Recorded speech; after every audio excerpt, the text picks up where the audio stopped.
I want you to look at something right now. Think of some major goal you want, or maybe it's one you're already working on and you have experienced a lot of setbacks, a lot of defeats. You've experienced a lot of disappointment. Maybe you've already given up. And maybe you just need a little fire, a little encouragement to get back in the game again. Here's what I want you to look at.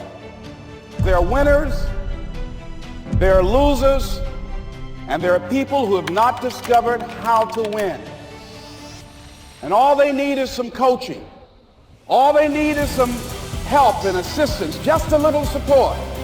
All they need is some insight or different strategy, a plan of action to make some adjustments that will open up the key to a whole new future for them, that will give them access to the unlimited power that they have within themselves. That's all that they need.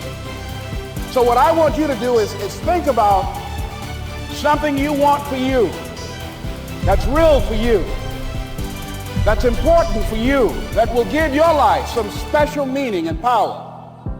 And I don't even want you to say, I can do that. I don't want you to assume that. See, 5 years ago when I started out in this area, I would not have been able to make the mental leap that I would be up to where I am right now. I don't want you to begin to just psych yourself out. No. I want you to be able to say something to yourself that will enable you to maintain a level of integrity with yourself. That when you say this, even when you face tremendous setbacks, it will be a benchmark to keep you in the game, to keep you moving forward and experimenting and readjusting your strategy and your plan of action, continuously looking for ways to win. So what is that something?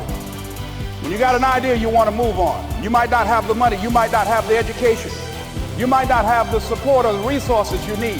What is that something that can keep us going, that will enable us to act on our dream? What's one of those keys that will begin to help us to discover the secrets to our dream? Here's what I want you to repeat after me, please, with power and conviction. Say, it's possible. It's possible. That's all I want you to do when you look at your dream. Just say to yourself every day, it's possible. Just say that every day to yourself, it's possible. Because what does that do? See, it begins to change your belief system. See, the way in which we operate, ladies and gentlemen, it's a manifestation of what we believe, what's possible for us. Whatever you've done up to this point, all that it really is a duplication, it's a reproduction of what you believe subconsciously that you deserve and what's possible for your life. Most people operate out of their personal history, out of their memory, things they have done, things they've experienced, things they've seen, things that they have observed. What I'm suggesting that you operate out of a larger vision of yourself. I want you to see yourself doing what you want to do, experiencing what you want to experience, having what you want to have, doing what it is that gives your life some meaning and value. Operate out of your imagination, not your memory. Because whenever you look at where you want to go, I'm wanting to warn you, you will have some conversation back here after you go through the data that you've experienced in life saying you can't do it. And so what you want to begin to do is ignore that inner conversation. Well, most people, ladies and gentlemen, when something happens to them, what they do is they begin to believe that that's the way it is. That's the way it's always been. And they can't see the possibility of it being any different. Example, before April 1954, the common belief, the universal belief, because it had been tried again and again and again and people had failed, the belief was that man was not physically capable of breaking the 4-minute barrier, that he could not run a mile in less than 4 minutes. That was the belief on the planet. It had never been done. But here's what happened, ladies and gentlemen. Roger Bannister came along and he broke the 4-minute barrier. Now here's what's significant about that.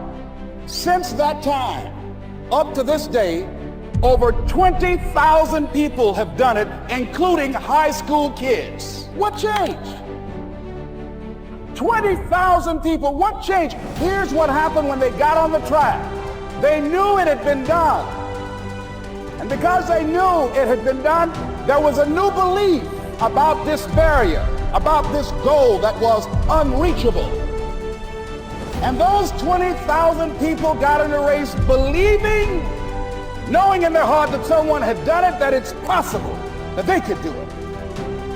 And I'm saying that if you know anybody that had some goal, some dream, something they wanted to do, and they did it, then I'm saying that you know in your heart that if someone has done it, then you can do it. It's possible.